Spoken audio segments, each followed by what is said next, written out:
Chapter 11 is about labor and employment arbitration. Let's do a little bit of history about labor arbitration.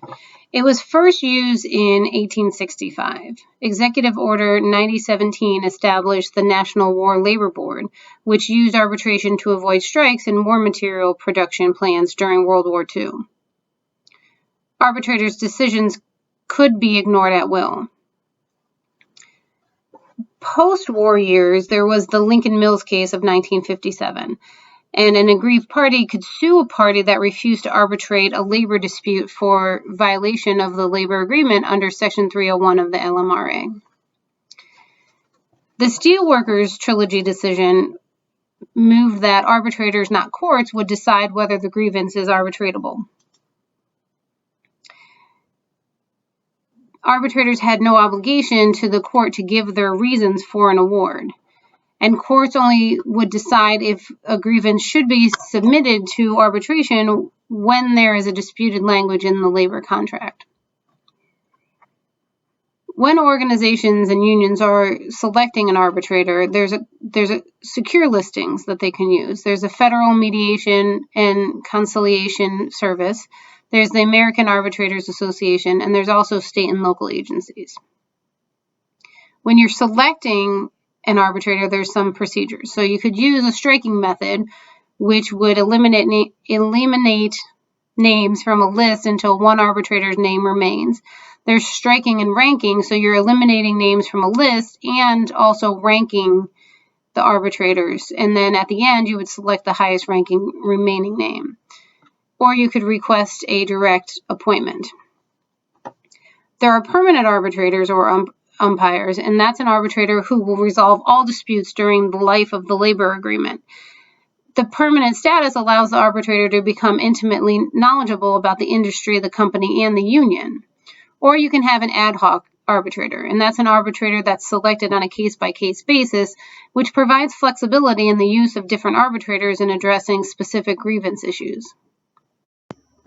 Once an arbitrator is selected, there is a procedure that happens for arbitration. So there's first pre-hearing activities, and there would be a joint management union statement as to the issues involved and certain applicable grievance facts. Then you move on to the arbitration hearing, and it averages about a day in length. There can be an informal procedure or a formal procedure with ongoing collective bargaining. Once the hearing takes place, there is an order of the business. So first, there's an introduction of joint exhibits, the contract in question, the copies of the grievance and responses, and stipulated facts. Then the arbitrators frame the issue. There's opening statements from the company and the union. There's testimony and cross-examination of witnesses. There's a presentation of exhibits, which can be joint, they can be company and or they can be union. And then there's summaries and closing statements. And then there can be post-hearing briefs. For the post-hearing briefs, there would be a statement of the facts of the case, the citation of the relevant contract language, arguments in support of the party's position, arguments countering the opposing party's position, and then the requested decision from the arbitrator. Components of the arbitrator's decision would be the names of those involved in the case along with others who gave testimony, a statement of facts surrounding the grievance, a statement of the issues, pertinent provisions of the labor agreement, a summary of management and union contentions, an analysis of the evidence and the arguments in relation to the contract language, and then the arbitrator's decision. Was the grievance upheld? Was the grievance denied? Or was there some kind of compromise? When arbitrators are making decision, they have to look at some criteria. So there has to be a burden of proof, witness credibility, and cross-examination. There should be provisions of the labor agreement. There needs to be an intent of the parties. They look at past practices, and then they also look at any previous arbitration awards. Arbitration is a significant aspect of union shops and organizations that have unions. So it's important to know the ins and outs of the arbitration procedure. Chapter 12 is about employee discipline. In the 18th and 19th centuries, management's uncontrolled discretion over employees allowed for the imposition of harsh discipline. When we moved into the 20th century, scientific management focused on improving the performance of employees through proper treatment. The Wagner Act of 1935, also known as the National Labor Relations Act, mandated non-discriminatory treatment of employees and created the NLRB to enforce the act. There are powers of arbitration in decisions regarding discipline, and those powers are to determine what constitutes just cause for discipline, to establish standards of proof and evidence, and to review and modify or eliminate the penalty imposed by management when warranted. The employment at will doctrine defined that either party in the work relationship can sever the relationship at any time for any or no reason.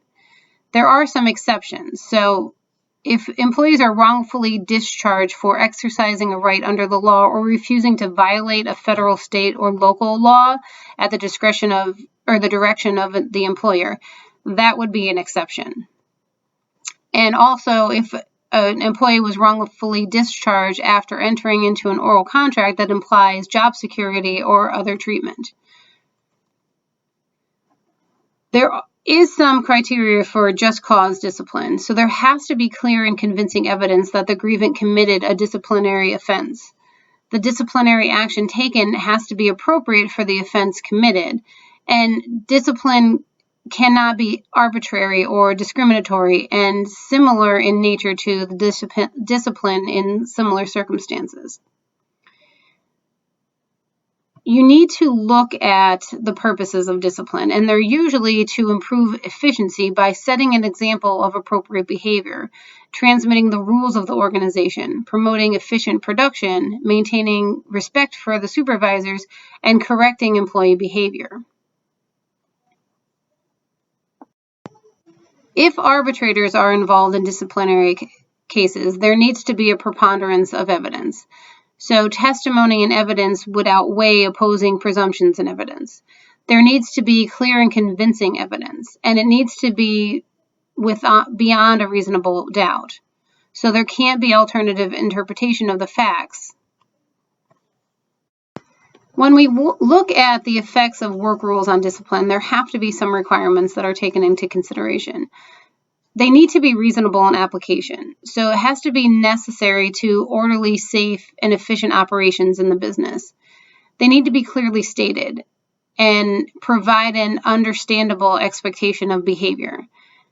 The employees also need to understand what the disciplinary action would be if they break a rule. So that needs to be clearly stated also.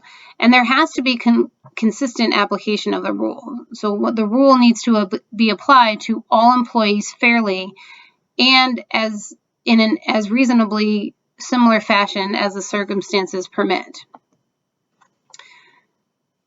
There should also be progressive discipline. The application of increasingly severe penalties for repeated identical offenses, depending on the statute of limitation for the offenses. It has to emphasize the seriousness of repeated rule infractions. And it can furnish additional chances for the employee to adopt the correct behavior before being fired. The disciplinary steps usually involve first an oral warning, then a written warning, then possible suspension, and then finally termination or discharge. In all organizations, disciplinary action is going to happen, but it's really important to be consistent and have everything written down in terms that employees will understand that if they break a rule, there will be action taken against them. And again, it needs to be consistent across all employees, or you could be in trouble for discriminating. So that was a very brief overview of Chapter 12. As I always say, if you have any questions or need anything clarified from the book, please reach out to me, send me an email, and I will get back to you.